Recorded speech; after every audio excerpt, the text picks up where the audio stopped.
everyone, this is Saba from Online Saba Classes. Today's lesson is about the use of tiny and most important preposition on and at. We often make mistakes while using this preposition. That's why today's lesson is all about the preposition on and at. Well, these prepositions are quite confusing, but after watching today's video, you will not be confused. So let's start with the video.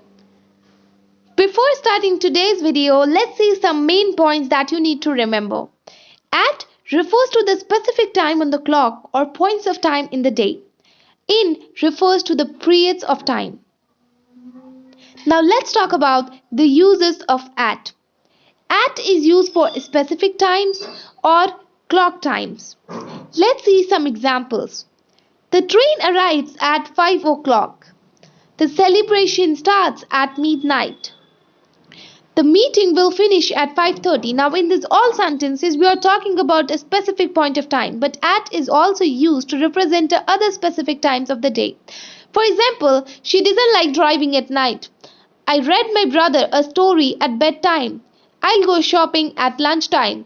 Now the most important thing, if you are talking about night, you need to use the preposition at. But when you want to talk about morning, evening and afternoon, you need to say in the morning, in the afternoon, in the evening.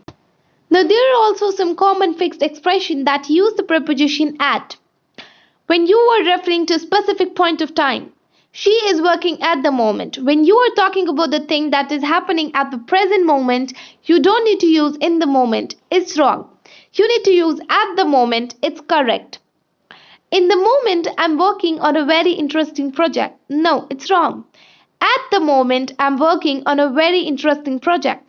I finished work at the end of August. At the end of or at the start of is also a very common way to refer to a specific point of time. Note, if you are talking about the middle period of time, you don't need to use at there. You need to use in. Now let's talk about the uses of in. In is used for periods of time or even longer period of time like season, year, month, decades, etc. I was born in 1999. He will visit them in December.